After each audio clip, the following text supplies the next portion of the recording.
All right, we're back to HSC Podcast 147 movie review weekly. Got three movies for you today. But before we get into the movies, maybe we said this before, but I'm going to say it again. You give a moment of silence for Val Kilmer.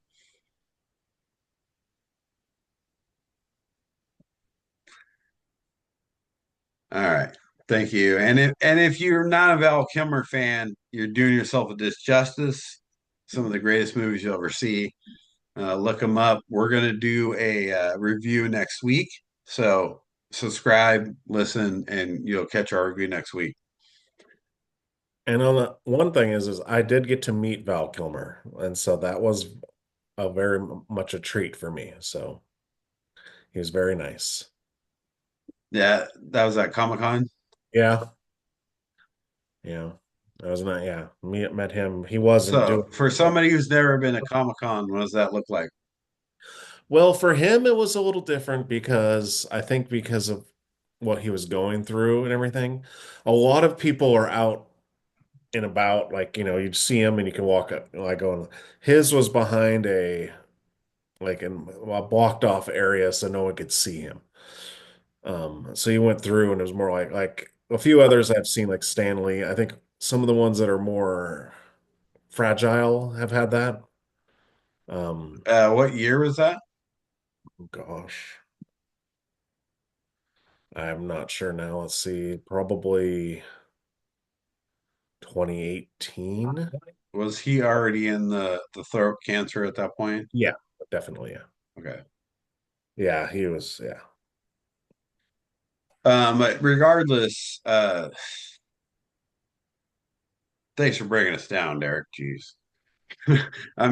So we're gonna do Val Kilmer movies next week. If you are listening, if you want to hear a Val Kilmer movie, leave in the comments. But I think he's done some great movies, and he's very much to be celebrated.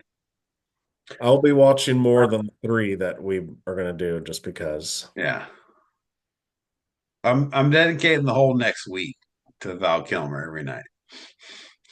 So let's talk about this week's movie review, though. So HSC Podcast 147 movie review. We got three movies this week, three good movies. Honestly, I mean, I was pretty happy with reviewing these movies. And let's start with Wes's movie, The program. The Program. Why do we start with that? Because it's a football movie. Oh, it's a football movie. Who's got the good? Who's got the bad? Um, Derek's got the good, Steve's got the bad. All right. I guess I'll start with the good. The program is a pretty, I would say, realistic to the time period of college football at the time. And it delved into stuff that you think about now, like steroids, taking brought money, not having pretty much your academics taken care of for you. The pressure of being in a Heisman race. But to me, like what I love the best about it was you watch other football movies and it's like really kind of ridiculous. But if you watch the program, a lot of the plays look like actual football plays. And for me, that's what I loved. Dwayne Davis is my favorite person in that movie, Alvin Mack, and his family have ties to the NFL. His father was a Green Bay Packer, and then his son is an offensive lineman. And I don't know where he's at right now. He got drafted a few years ago. So, yeah, I to me the program is one of the most realistic football movies. Oh man, yeah, I agree so much. When you talk about how realistic it was for the era of the movie, to me, that's more than any movie I've ever seen about sports that really captured, that era. So I think the program did that well. So it's very hard to find the bad around the program. So what do I think is bad about the program? There was a little bit of what I might call overacting, where they just went a little over the top in their roles, because they're really trying to make an impression, right, and tell you what they are and what they're trying to do. But like at some point, like I get it. Like I get what you're trying to tell me, but it might be over the top a little bit. So the acting was slightly over the top for me, but still just a great movie. So it's really hard to say a lot about bad about it. So I'm just gonna stick with maybe a little overacted. Although, come on, man, Andrew Barn, I can't even pronounce his last name, Bernanowski Latimer. Like, He did such a great job in that movie, Yeah. though. But and he could be construed as over the top, dude, because man, he was so far. I don't even know that you can act like that unless you are that. Place at the table. This dude might have been on steroids when he played that part. I'm just saying. no, when he gets in All fight right. with that girl, though, I was like, dude, Ooh, this is too much. yeah. So I forgot about that. Wes, give us the recap of the program.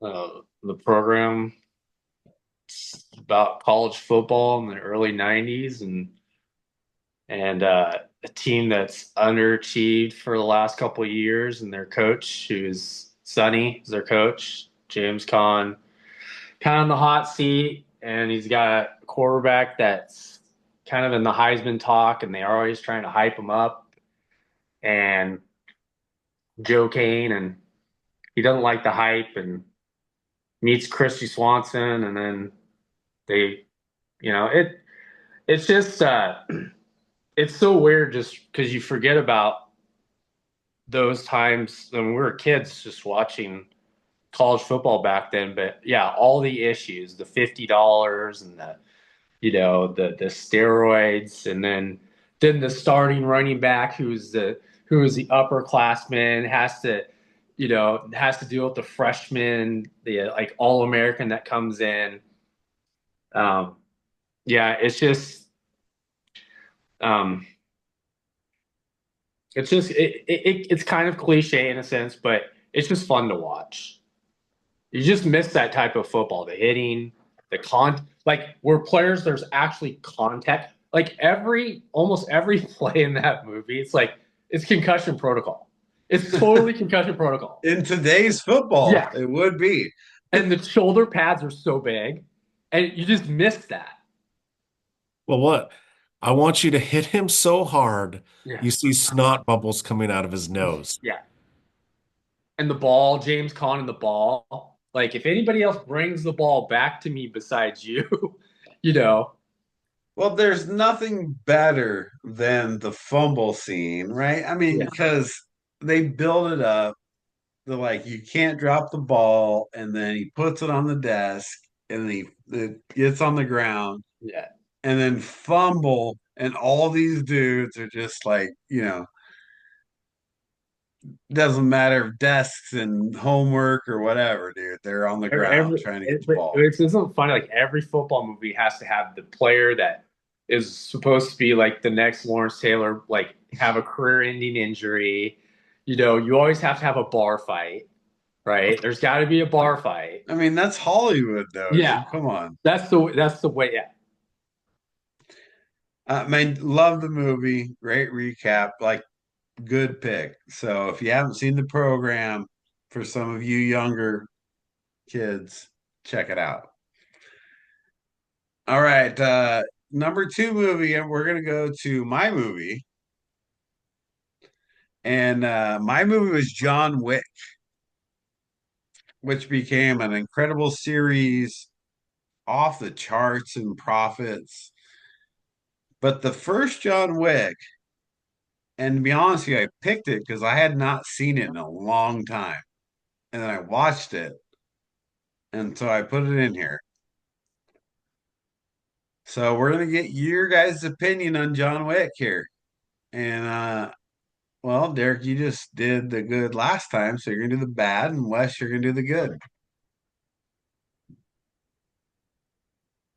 John Wick, the good, coming from Fresh West. Oh God, dude. I don't know where to begin. I am going to begin.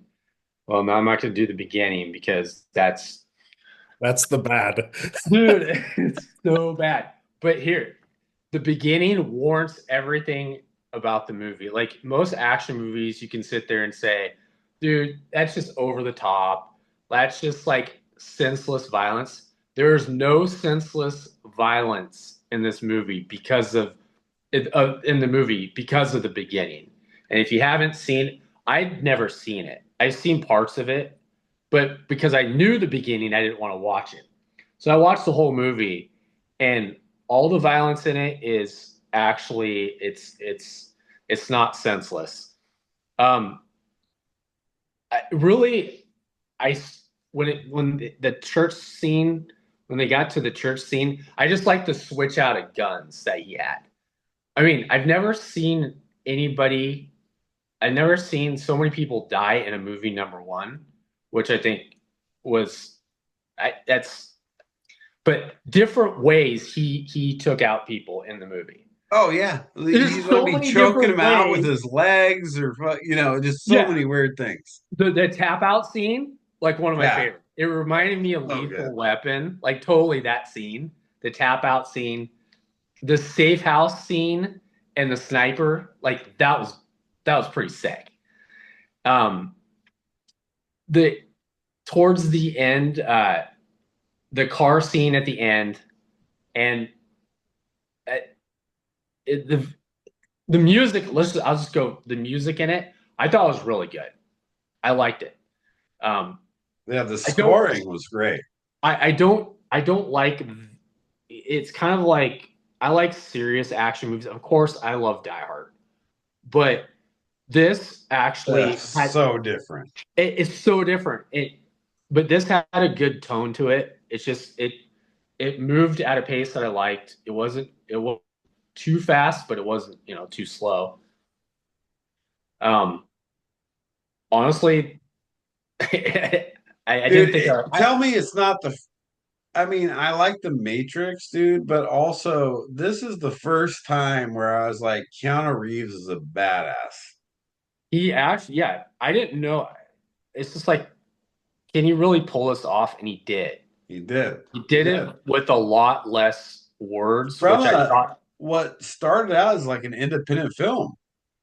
Yeah, it kind of has that feel to it too. Like, it is kind of feels like it's a more of an independent film. I forgot who directed. I didn't look up who, but No, yeah, they started as independent film. Keanu Reeves like read it and took the part and then recommended the guys to do the action scenes, which then just took it off the chart. yeah, was it Vigo, the guy that played Yeah. Vigo Terrace? The beginning when he finds out what actually happened, and he said, "Dude, you pissed the wrong dude off." And the idea, I like his character because how he has so much respect for him. That's why he basically is like, okay, we need to do everything in our power to kill this guy. Right. Because if not, he's going to kill me out of principle, even though it's my son, right? And he like the way he treated his son is like, you're such an idiot for what you did. You have no idea. We just killed everybody. Because that's the difference Yeah. between messing with a normal person and Yeah. messing with John Wick. Yeah. And what's his name? That is his name Sharon, that his roommate, John Wick's roommate. Yeah. Like he's got the chick, and John What's his Wick's name? roommate's like, Who plays "Hey, that dude, part? how's it going out here?" Isn't that I can't, is it Lance? His name's Lance Reddick, I think. No, yeah. Lance Reddick is the hotel manager. Oh, not Lance Reddick. I'm It's talking the other guy from The Thomas. Wire. No, it's not Tom. That's not right. It's Yeah, but it's just his roommate. not you mean like the next door guy, The right? Yeah, next yeah. door guy, yeah. I mean, not his roommate, but Yeah, it's Clark Peters. Yes. That's He's who it from, is. The Wire. They both were from The Wire. Yep. Yeah. But yeah, I mean, nowadays, I think that I don't like to throw. You know how I feel about Die Hard. It should have been nominated. It was a travesty. It was not nominated. It should have won. But nowadays, movies have gotten so bizarre and backwards, and the quality to me in the last couple of years is not that good. Movie like this, I mean, in 2023, I mean, why can't it get nominated? There's so many different aspects to it. Can you imagine making that film? Like how hard it is to make that film? Well, he did such a good job of capturing the scenes without great camera angles. That's what I thought. Their camera angles were very bad, but because they were doing such a good job of doing the actual action scenes, I don't think it mattered. No. Because there's sometimes I was watching, I was like, man, this is hard to watch. It's hard to follow In the because it's beginning, I just had jumping all over the place. it took a little bit for me. It was like, okay, focus, Right. and then when they slowed it down, kind of the church scene and the AR and the guns and then the shot, then he just went into the plethora of weapons that he used to kill Right. people. And that's when it got really cool. I mean, there's a lot of good there. So, Derek, let's hear the bad. Well, you guys are stealing my thunder because I think just the pacing was kind of bad at the beginning of the movie, and then it kind of ramped up. But I will admit, I've seen it before, so I did little fast forward past the beginning part, and not the, everyone that has seen the movie knows what part I didn't want to watch. Right, right. Nobody likes that part. Yeah, but I knew I knew the part, so I knew what was going to be going on, and I've already invested in it after that. Besides that, yeah, I mean, the action, well, I looked it up. So the director's only directed the four John Wick movies. He's a stuntman. Yeah. So that's Because it where, was independent at first. yeah. And so that's why you have a bunch of action scenes. But there was a few lulls that you're like, okay, and then it got back to the action. I think that's the problem is it's hard to do an action movie like this where it needs to be nonstop action. Because it's like how many, it's You can only kill so many people. yeah. So, but yeah, the That's good. the nightclub and what is it, a spa scene was, I love that scene too. But don't, I mean, so I'll agree that there's not a lot negative. But doesn't the reference to it's only a dog get old at some point? Well, I don't want to give it's not the part about it being a dog, it's what the dog represents. No, I get that. That's the whole point of the movie. But the they keep saying it's only a dog, like that kept getting old to me. Yeah, well, they should have realized at first when Yeah, they, it's not only a dog. Like you get the reality of it. well, and then it mentioned like John Leguizamo at the beginning. He's like, you what? Get out of here. I don't want to deal with you because of what you just did. Right. But that the whole thing where the bad guys per se kept saying it's only a dog, it just kept getting old to me. Right. So that would be my only negative. All right. Well, last movie here, weekly review. Derek, what do you got for us? Well, I'm hoping you guys switched movies, right? To 8 Men out. Yeah.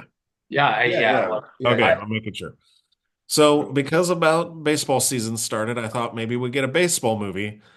And Because everybody loves baseball. but a baseball movie that doesn't get talked about as much is what I went with, and that was 8 Men Out. The story of the Black Sox scandal from a 1919 World Series. So let's go with well, because Steve hates baseball, we'll go Steve the bad, Wes the good. Oh, his that's ball funny. hate team. Oh God. All right, Wes, give the good. Okay, hold on a second. Um, well, number one, there's a lot of great actors in the movie. I always, well, I mean, any movie that has John Cusack in it, um, Yeah, so good. he's really good in the movie. The story itself is, of course, the White Sox scandal. Um, the time, it's a period pick in 1919. They did an excellent job of recreating what it must have been like back then, I guess. And the scene, this, the costumes are amazing. The set designs, everything is it's great. Yeah, Cinematography. it felt very real. Like when you It felt watched like it, you were yeah, there. you really felt like you were in that time period. Yeah, even this the bit characters with the kids. It's like really set things up for the story itself. Um, I've never even heard about the movie until Derek brought it up, but I just it really went into the details and the dilemmas that all the characters, the players went through when it came to the fix Yeah, of in of the real story. That's yeah, what's crazy. It's so close to the real like events. yeah. And getting the perspectives of the people that were in, that knew about it, and that weren't in on it, and the few of them that were, and then getting the mob side, and then the owner, how they hated the owner of the White Sox, which played into the part of a lot of them sometimes changing their mind, especially when the pitch. I can't pronounce his name. Eddie Ed, I Tinto. just call him Yeah, Eddie. He's like, hey, you owe me a bonus for 30. right. I won 30 games, and the owner screwed him because out of well, you only won And they 29. sat him for two They weeks sat at him the end of the season. so he couldn't get.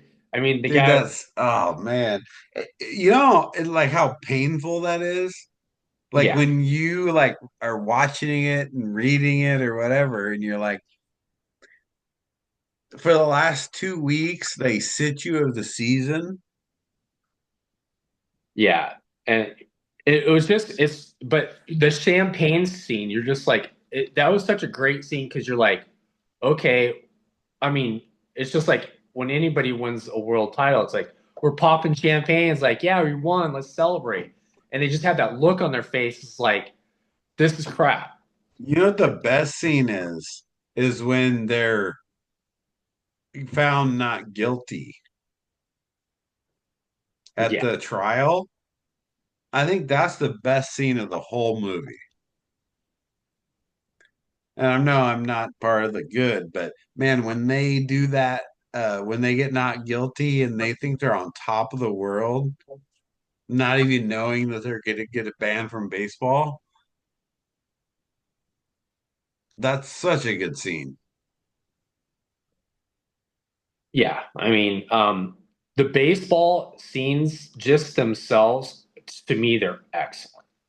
Oh, when And they're actually in, yeah, when yeah, they're and playing the game and going through it, just watching the guys that are like, okay, they're in on it and the way they are playing versus the guys that are like, hey, it's like Cusack's character is such a dilemma he is in that oh yeah, no, he's trying to figure out what they're yeah, gonna do, dude, yeah, and he's like mad at them and yeah, going back and forth. But the early scenes with Joe Jackson yeah, and showing how good he is, I love those scenes too. yeah. I mean, they really did those to see how talented that he was. I mean, Right. again, that's like you never really. I mean, He could have been the best player ever. well, yeah, that's the thing. It's like really, I don't even think there's video of him. I mean, Right. there's no, and there might be some footage somewhere, but um, overall, as a movie, I think the performances were great. Um, it it seemed to move along at a good pace. The ending, it's hard to watch it unravel everything, but the way they did it, it was good. It's a good movie. Yeah. I mean, this is a great movie. I mean, if I'm going to give the bad of that movie, like there's not a lot to give. They cast it perfectly. Like everybody who played their parts were the right parts.